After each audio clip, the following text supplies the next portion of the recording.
Clearly, the voting outcome shows that the EU member states are very divided on this question, in part because each member state has its own economic structure and therefore its own sense of its economic interests.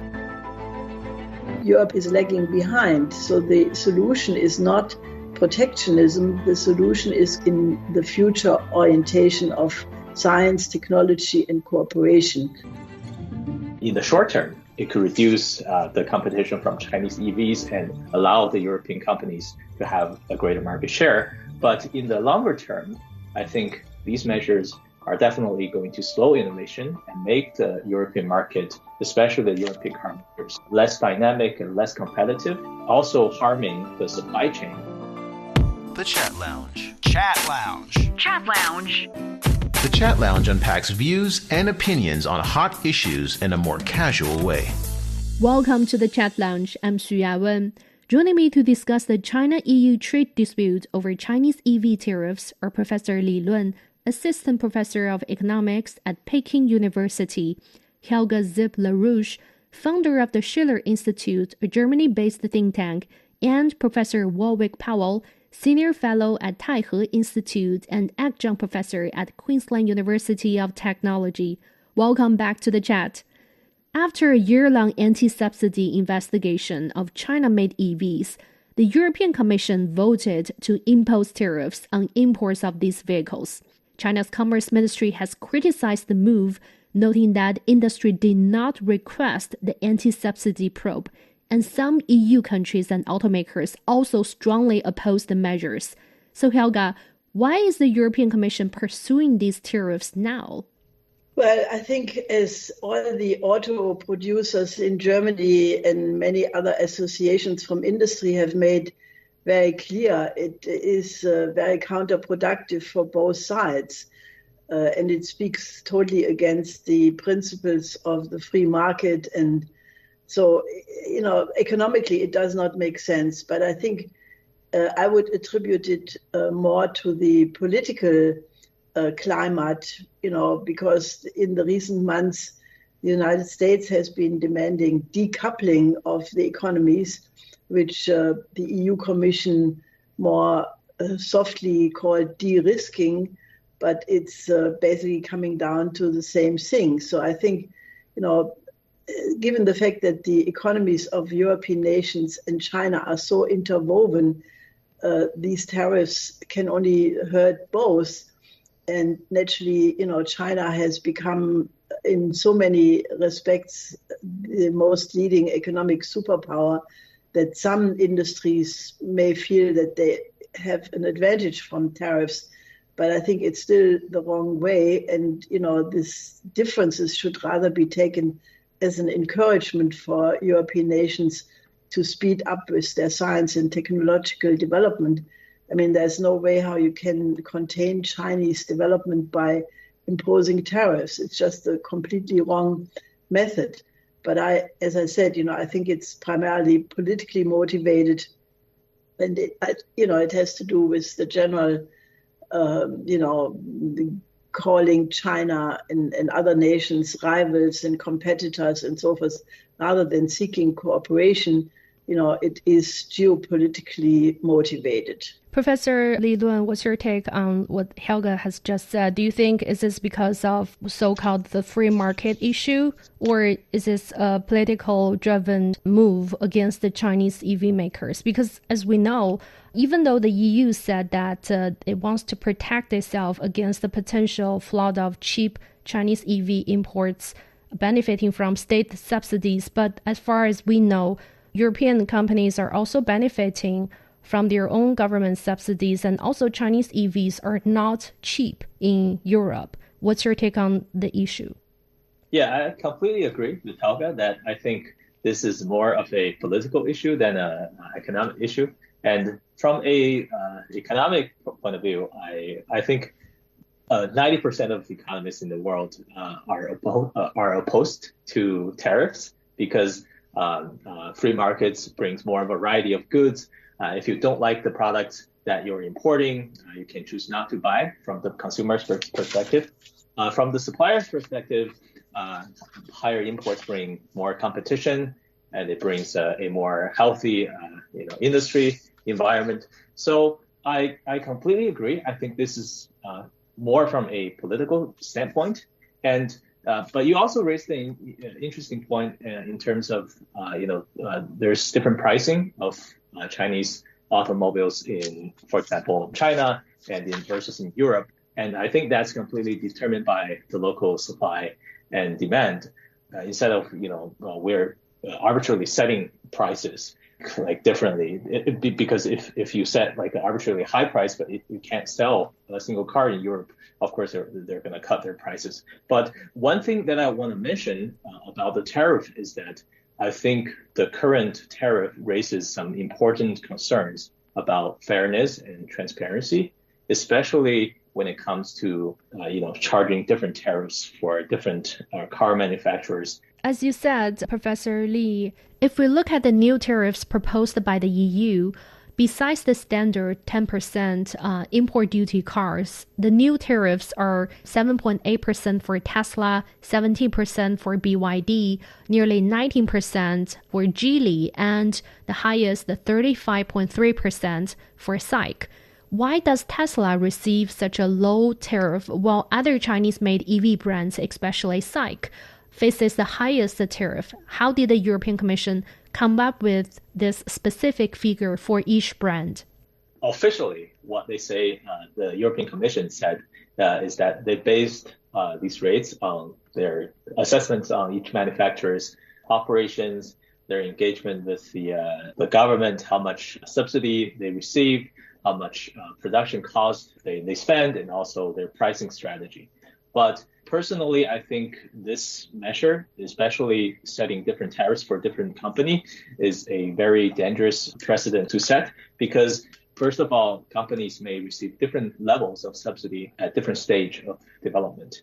If they, for example, receive some subsidy in the early stage when they're still like growing, it's very different from the point where they're already into mass production. So if you charge a higher tariff for a company for the amount of subsidy that it has already received and is no longer receiving, I don't think it's a fair practice.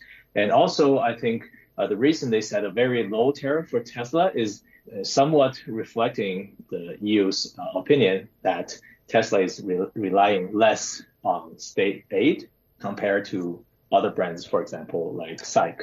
But that's only, I think, very arbitrary. And also, I don't think that factor alone explains the vast difference, the 5 times difference of 7% tariff for Tesla and 35% for SAIC. So I'm completely against these differential treatments. I think it's unfair and not transparent. Professor Powell, what's your take on the different tariffs set for different brands when it comes to U.S. brands Tesla and when it comes to Chinese-made EVs? Because we know, even though Tesla is a U.S. brand, it has received large amounts of subsidies from Chinese government, especially when it comes to its Shanghai gigafactory. It received strong support from the local government and the low-interest loans from the Chinese banks. So what's your take on their double standard practice when it comes to different brands? Well, clearly it's a double standard and it's clearly arbitrary. The foundations upon which these decisions have been made are opaque.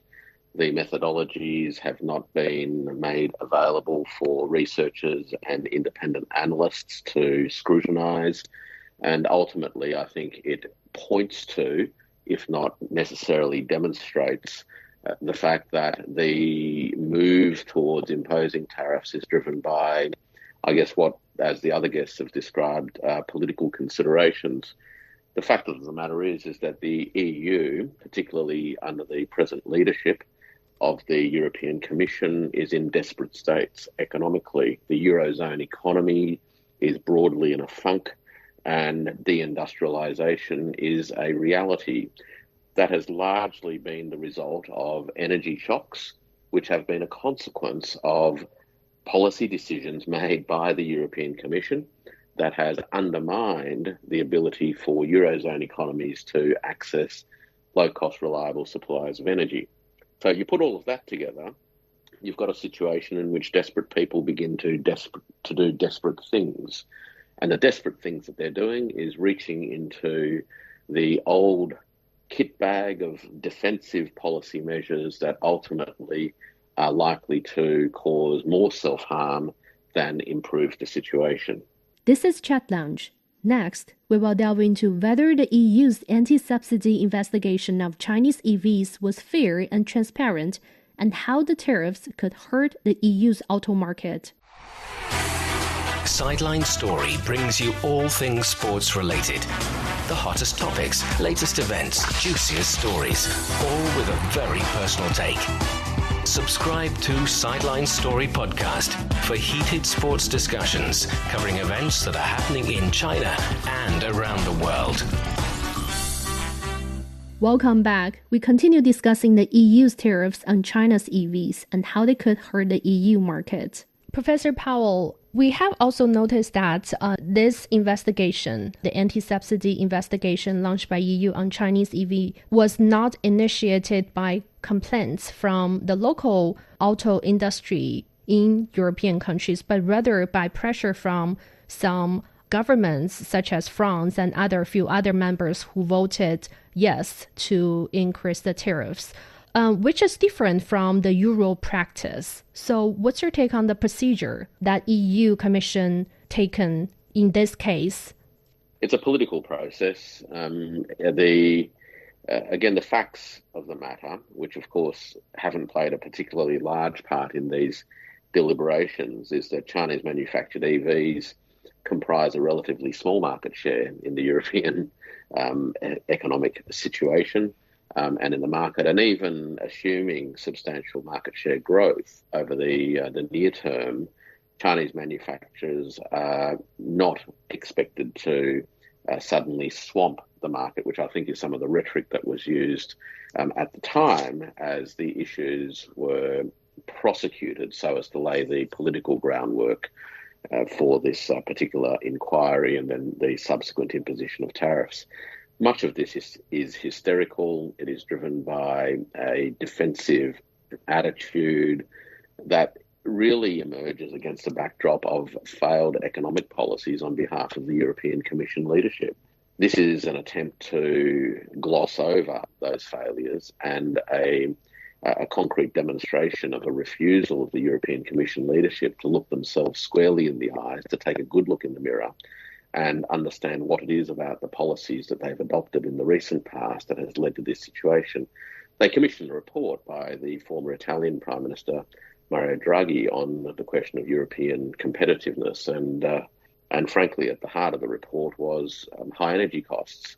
I mean, the report devoted no more than a few paragraphs to the issue of high energy costs, but high energy costs is at the root of Europe's declining competitiveness. And until and unless they tackle this issue of energy costs, the rest of it is about pointing blame at other people, when in fact the blame should be pointed fairly and squarely at themselves. Helga, what's your take on Professor Powell's opinion? How might these tariffs affect competition in the European EV market? Will they ultimately benefit or harm European consumers and its EV industries? Well, I think Mr. Powell is completely right concerning the high energy prices being the real major problem here. I mean, if these tariffs are imposed, the consumers will pay a higher price, so they suffer. But also all the German car makers, all of them, VW, BMW, Mercedes, they all are absolutely against these tariffs because, the German economy is very largely dependent on the auto market. I think every sixth job is in the auto industry, either directly or retail suppliers. So it's a huge blow to the German economy, and therefore, I think it's completely. Chancellor Scholz had made an effort to oppose it, but he was overruled by, I think, 12 other members in the EU. But I think, I agree with Mr. Powell that the energy price question is what one should focus on, because the downfall of the German economy, for example, really started, when the sanctions against Russian cheap energy was imposed, and then naturally when the Nord Stream pipelines were sabotaged, that really dealt a lethal blow. And as you look at the recent investigations, everything really points to the fact, the question is who sabotaged the Nord Stream pipeline and for what reasons. Seymour Hersh had famously put out a thesis that, everything pointed to the United States and possibly the British, Norwegian cooperation. And now more recently, there is a harbor master in Denmark who basically observed American ships some days before the sabotage occurred. And he thought these people, they had turned off their transponder. And when, he thought they were in trouble, he sent a rescue mission. His people were sent back rudely. But on the other side, President Putin has offered to reopen the pipeline because one is not completely destroyed and the other one could be repaired. So I think there you see again and again that it's in the political realm where these decisions are made, and it doesn't make economic sense at all. I think we are heading towards a huge crisis because, the German economy right now is in a free fall. It's a complete deindustrialization, which will have enormous social consequences because the entire social state in Germany, relative high quality of it, was dependent on a strong economy. And when that is taken apart, the whole country is in trouble. So I think this is not just a tariff issue, but it's a huge issue.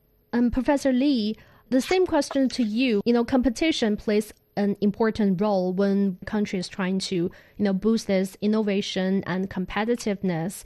For example, Tesla and European manufacturers has been the largest driver of ongoing innovation among Chinese EV companies. So now with EU trying to impose the tariffs on Chinese EV makers, how will that ultimately benefit or harm its own EV industries?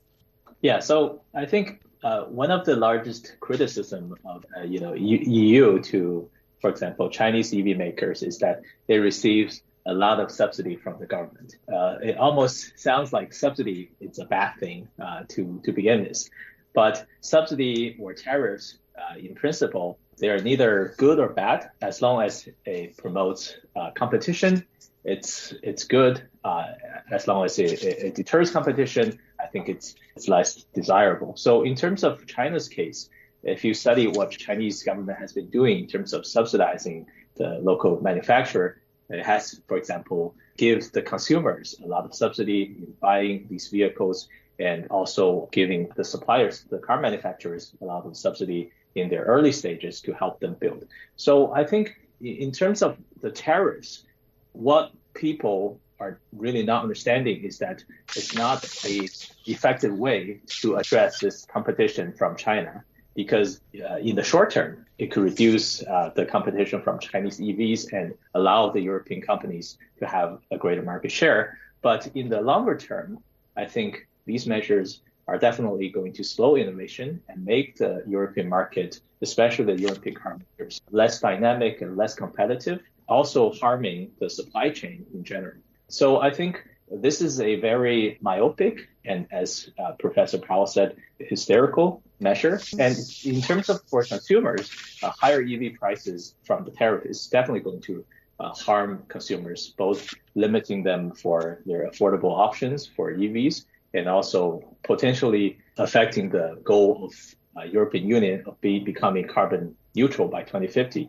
So I think overall, these tariffs are definitely going to bring very detrimental effect on the European consumers and industries. We've been discussing the damages and negative influence that these tariffs will have on European markets and its automakers. How about China? Because we know the European market accounts for about 1/3 of China's EV exports, and also these vehicles are typically sold at higher prices abroad. So what does the introduction of the as high as 45% of tariff on Chinese EVs mean for Chinese EV makers, Professor Powell?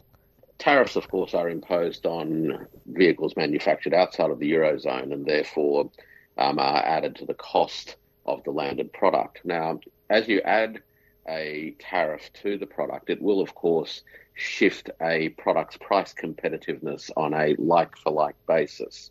So that's the first thing to remember, is that we're talking about the relative change in the competitiveness of like-for-like products. The impact of that is likely to be quite diverse. For instance, there will be market segments that will absorb those price increases for the like-for-like product because the product quality of the vehicles produced in China will be sufficient to enable those buyers to justify the additional cost anyway. Because on a like-for-like basis, they're still very, very good value motor vehicles. The point to remember on that score is that the average cost or the average price of a European manufactured EV is twice the average price of a Chinese manufactured EV. So even an average application of a tariff of 45% is unlikely to fundamentally transform the cost competitiveness situation. The second response, of course, is that some buyers will find that additional cost impost a difficult pill to swallow and will adjust their buying decisions, either by not buying a motor vehicle when they were intending to, which of course then affects market share, or more likely than not, shifting their buying to a lower price product.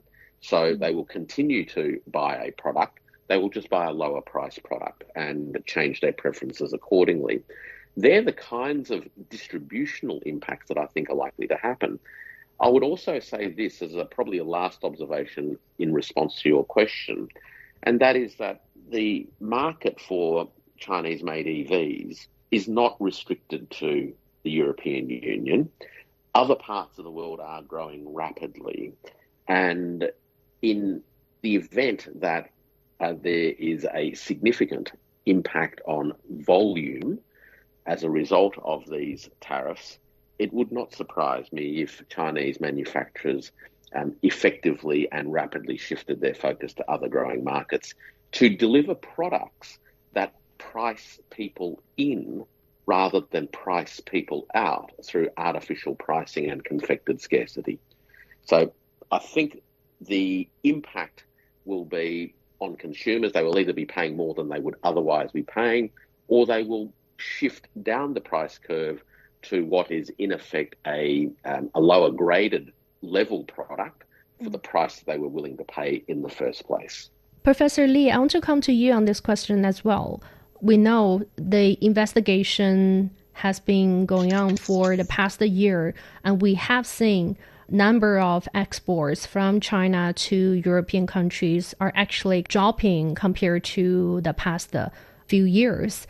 Industry insiders were saying that maybe it will have an impact on China's new energy vehicles exports to Europe in the short term, but in the long term, they will, for example, optimizing the structure of export models, and localization is another way to respond to tariffs. Maybe we will see more and more Chinese brands accelerate their localization plans in Europe. So what challenges and opportunities might this present for Chinese EV makers' global strategies? Yeah, definitely. I think, so first of all, let's understand how many vehicles are we talking about? Because you said the total number of EV exported to EU is a third of the total number. So China is not exporting a whole lot of EVs at this stage. So it's exporting around 1.5 million cars to the entire world outside of China. So to the EU, it's around a third of that, which is 0.5 million or 500,000. And it's very interesting that a lot of the countries, for example, France, that is strongly opposing to or strongly supporting the tariff against Chinese EV makers are not the largest importers of Chinese EV makers. And who are the largest importers? Belgium and UK. For example, Belgium imported more than 150,000 cars in the first 7 months of this year. And UK is somewhere around 50,000 to 100,000. So they're the largest importers.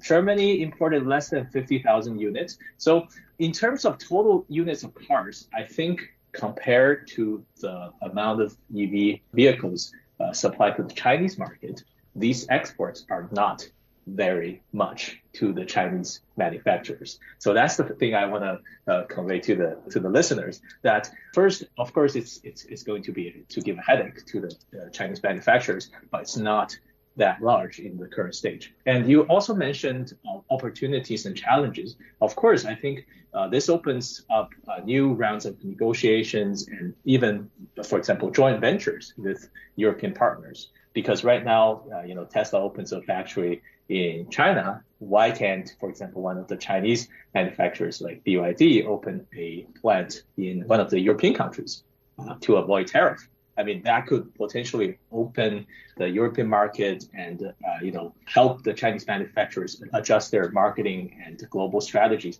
I think definitely there's going to be ways for them to do that.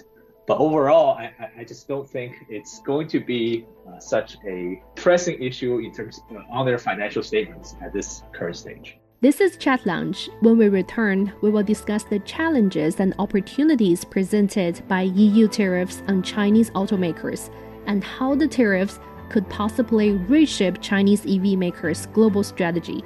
Stay with us.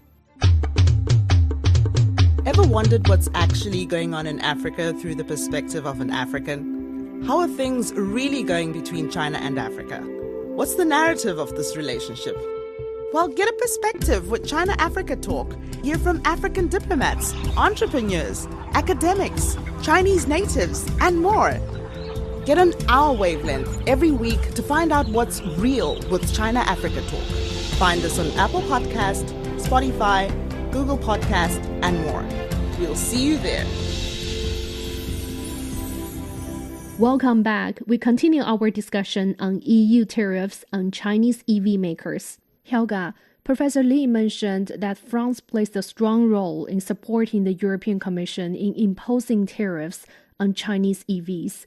Why did France vote in favor of this proposal? How do you assess its role in pushing the EU against the Chinese EVs, despite knowing the potential harm to their own EV industries and consumers? Well, I would think that that's probably due to the incredibly unstable situation in France. If you look at the recent election, Macron got a smashing defeat, and the new government is a right-wing government. But, they will be forced to cut back on the budget. This is also demanded by the EU. This obviously is causing tremendous opposition from the left majority, which in terms of numbers did win the election. So that makes altogether a very unstable political situation. And, I think it's also scapegoating which plays a role here.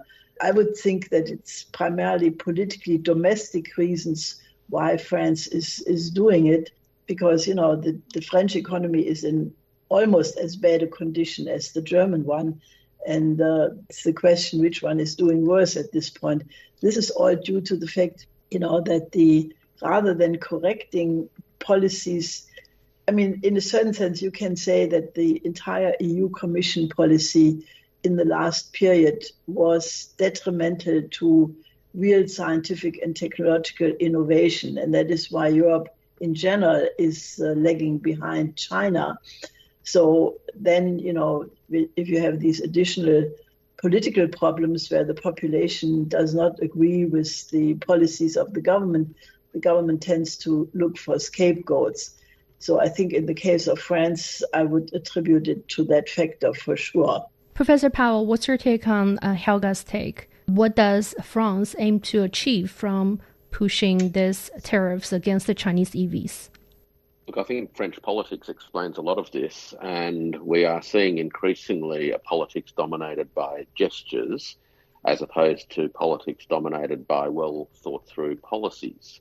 The problems of industrial hollowing out that have become apparent in Europe in recent years, of course, has been bubbling away for quite some time, and deflecting responsibility and identifying scapegoats plays very, very well to a domestic audience that is suffering from the post-pandemic problems of economic recovery, the structural issues of industrial hollowing out, the terrible impacts on cost of living as a result of the energy shocks and the stellar inflation that's being passed through to ordinary households.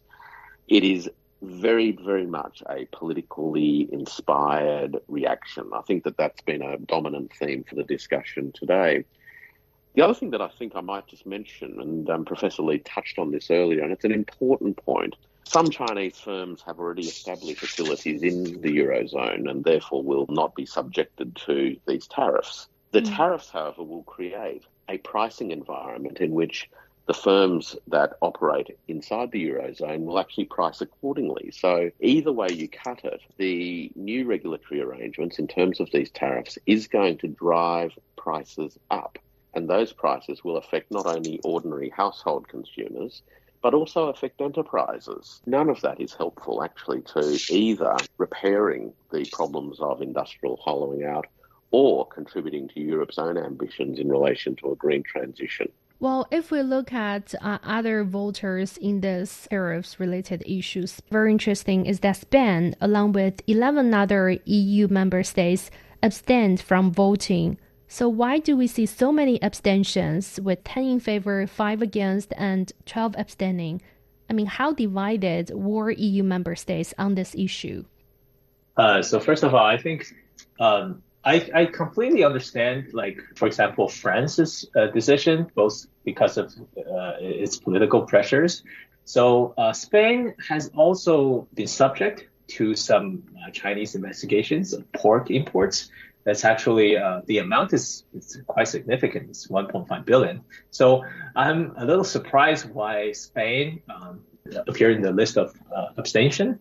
For the other countries, I think mainly they're coming from the point of view, of staying neutral, because themselves are not importing a lot of cars from China, or they don't have a strong automobile industry. So yeah, I'm not very surprised about the list of abstentions. Maybe Belgium. If you look at Belgium, as I just said, Belgium is one of the countries that witnessed the largest increase in imports of Chinese EV makers, but it's not choosing to support the bill. So I think if you look at the list, it kind of gives you a lot of different interesting takes on the dimensions, the dynamics of politics between countries in the European Union. Helga, what do you make of Germany's role in this whole process? As the region's biggest economy and major car producer, Germany voted against the proposal but failed to get enough opposition to block the deal, which would have required objections from at least 15 nations representing 65% of the bloc's population. So as negotiations continue, what more do you think maybe Germany could do to mitigate potential trade friction between China and the EU? Well, I would hope so. I think that now, belatedly, all the key industry associations and also car makers have come out protesting against the tariff policy, but also, in general, demanding a change in government policy in respect to energy prices and various other things. This comes very late. I was always thinking, given the fact that the German economy is in such terrible condition, with many firms, Mittelstand, middle-level industries going abroad, either because of the US offering the Inflation Reduction Act and actually luring German industries into investments in the United States, which goes to the disadvantage of Germany, or firms going to invest in China because the climate and energy prices are just more advantageous. But this means that the German economy is really suffering right now from an acute deindustrialization. And it took quite a while until these car makers and other industry associations finally started to really speak out. I mean, I would have assumed that they would have protested a lot more louder and stronger, because the very existence of Germany as an industrial state is at stake. So finally, they are now speaking out, and I can only hope that they will increase the pressure on the government to fight for this. I mean, what this vote also shows is that the famous unity in the European Union is not so unified at all, which you can also see on many other issues, like the whole relationship to China. I think that plays also a role here. You could see the recent brawl between von der Leyen and Prime Minister Orban. The EU Union is not at all there. And I think the Europeans need to really rethink where they are going, because what we see right now is a gigantic realignment. You have the emergence of a whole new economic system with the BRICS countries. They will have a summit in this month in Kazan in Russia. Many countries from the global south are either joining or have indicated that they want to join. And that is where the growth of the future economy is. You have emerging markets, part of the global south, which is becoming now the global, or has become the global majority already. Even Chatham House put out figures saying that the global south represents 88% of the world population. You look at countries like Indonesia, for example. Indonesia will soon bypass the German economy as the third largest economy in the world. Other countries are growing as well, in large part due to the collaboration with the Belt and Road Initiative, which has started many high technology projects. You have fast trains in Laos, in Indonesia, which are in better shape than those in Europe. So it is a question of survival of Europe to orient towards these growing markets in which China plays obviously the leading role.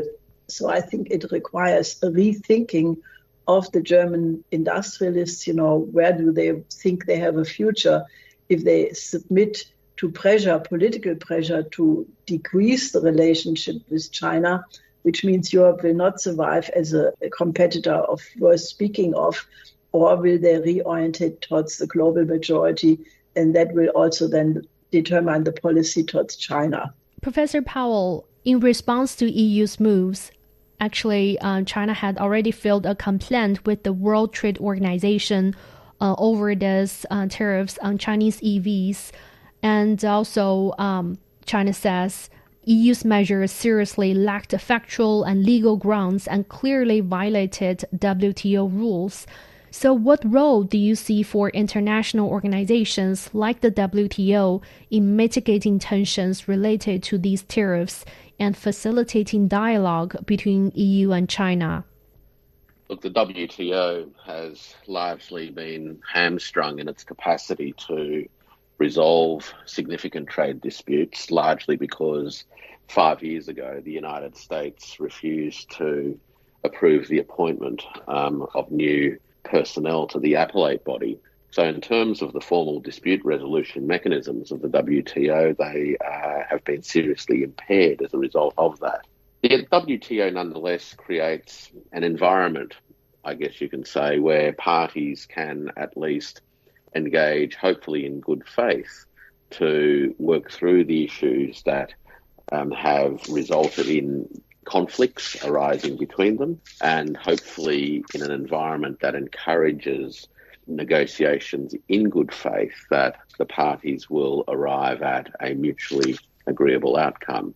In the meantime, of course, we have to let time take course, because these processes don't happen overnight. A lot of information needs to be pulled together. The parties will need to agree on how they want to proceed with the negotiations and discussions. And ultimately, I think particularly on the European side, there are some fairly complex and delicate internal political matters that need to be worked through. Clearly, the voting outcome shows that the EU member states are very divided on this question, in part because each member state has its own economic structure and therefore its own sense of its economic interests, but also because there are wider geopolitical issues now sitting in the backdrop of how European nation states and the European Commission judging their particular responses to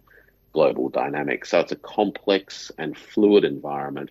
The WTO's own infrastructure is constrained by virtue of what the US has not done for the past few years, but that the fact that the parties are still willing to talk to each other and explore options to negotiate a consensus is something to be encouraged. This is Chat Lounge. After a short break, we will discuss the possible outcomes of China-EU negotiations over EV tariffs and the future relations between China and the European Union. The strong wind was howling and whistling. He was the first Chinese citizen to graduate from Yale University in the mid-19th century. I was born on the 17th of November. She had prominent features. 3 of us were old enough to lend a helping hand. He navigated between 2 vastly different cultures and moved further to realize his dream and promote understanding between the people of China and the United States. Ye Mingxing was a native of Hanyang. I realized no danger. China is really awakening. Come and join us in discovering the incredible journey of Yong Wang in his autobiography, My Life in China and America. Check out the Audible stories on radio.cgtn.com and all major podcast platforms. Just search for the podcast Books and Beyond and find My Life in China and America. Welcome back. Let's continue our discussion. Professor Li, how will these tariffs affect China-EU trade and bilateral relations? And also with the ongoing negotiations and also the need for collaboration in achieving climate goals, how can the EU and China find common ground to address their mutual interests in their EV market? So I think the worst case scenario is, of course, as you know, the Hungarian Prime Minister Viktor Orban said, these actions could lead to an economic cold war between EU and China, with the escalation of Chinese anti-dumping inquiry into pork and brandy, and there's more action reciprocal from the EU. That's definitely the worst case scenario. A better case scenario is maybe through, for example, Germany and through other countries that would like to, push negotiations towards a more mutually agreeable solution, find a middle ground, either through a joint venture with local car manufacturers or to find a more acceptable solution. Otherwise, if we let this escalation keep going on, I don't think it's going to be beneficial for either country's economic outlook in the future. So Helga, what's your assessment on the worst and the best scenario, as Professor Li has just mentioned? Oh, the worst scenario is not a pretty one, because I think it's related to the geostrategic situation. We are looking at 2 regional crises, one in Ukraine and one in Southwest Asia, which both have the potential to escalate and lead to a larger regional and potentially even a global war. In that case, the question of EV cars becomes moot, because that will be the really worst scenario. So the best scenario on the other side would be that the Europeans and the United States respond to the discussion by President Xi Jinping, who always talks about a shared community of mankind, because we are actually sitting in one boat.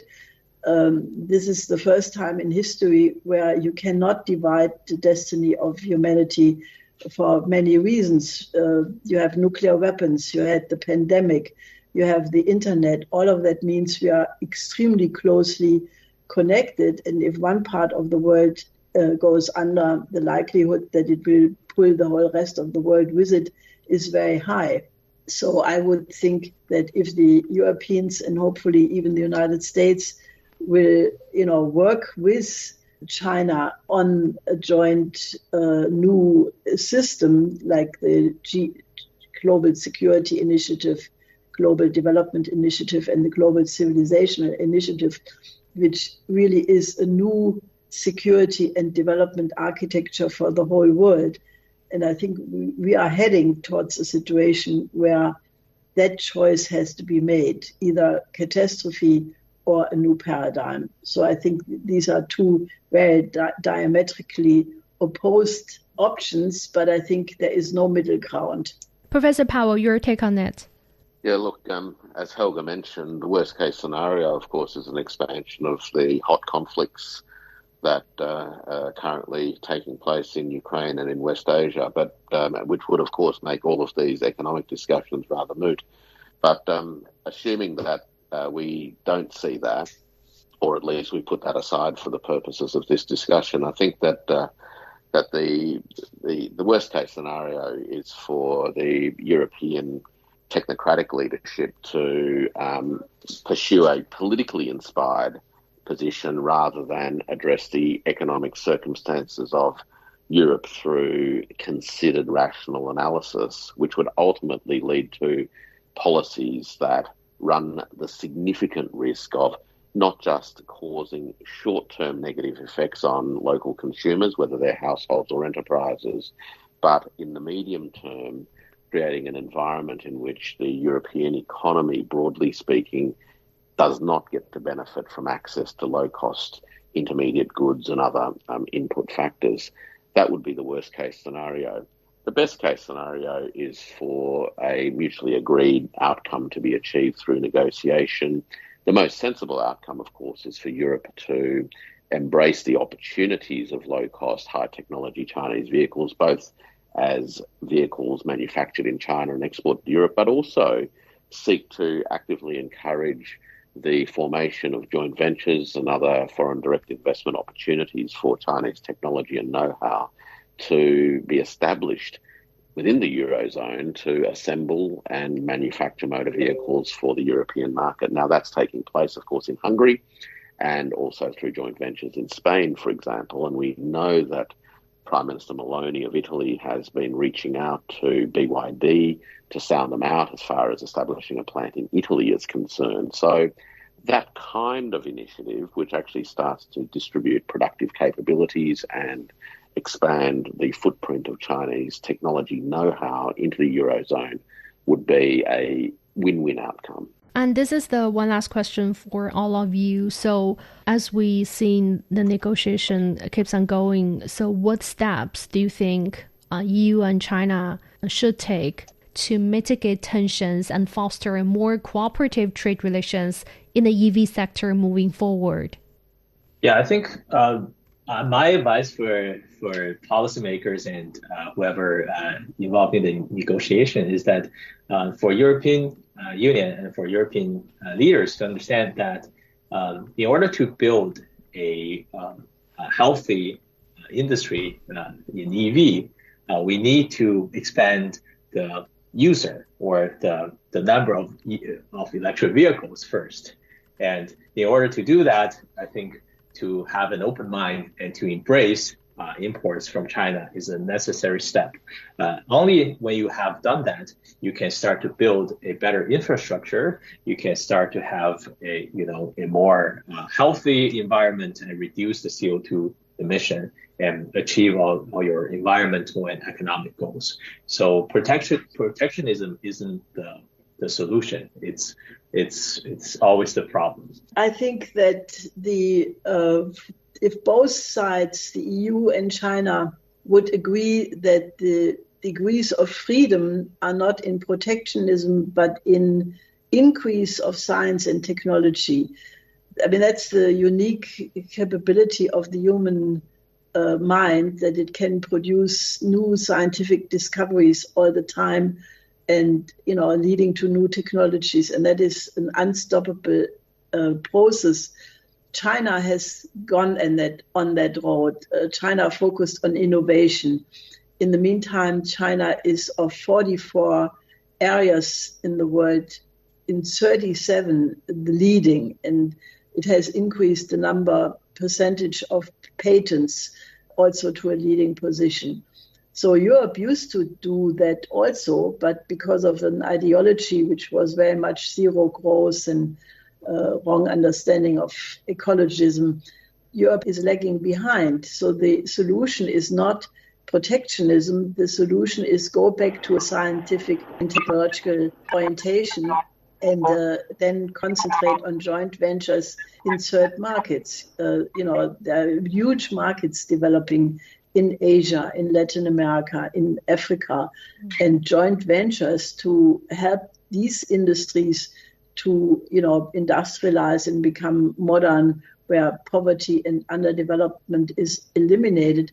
That is a huge area for cooperation. So the solution is in the future orientation of science, technology, and cooperation, and not protectionism. Professor Powell, how about you?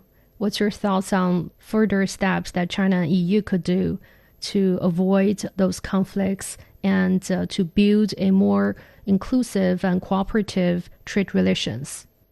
Look, a lot of this comes down to mindset to begin with. As we started this discussion with considerations around the political dimensions of this current set of disputes, it raises questions about the mindset of the European Commission in particular in relation to how it views the future economic prospects and trajectory of the Eurozone economies, as well as how those considerations intersect with concerns around security. It does require a new model. It requires Europe and the EU to exercise their own imaginations about what a future in which China continues to play a large and growing role in terms of high technology, science, and innovation. Now, as Helga mentioned, the opportunities for collaboration are actually significant. We have seen over the last quarter century or more that the more open the trading and exchange of knowledge and ideas has been, the greater the benefits there have been for all concerned.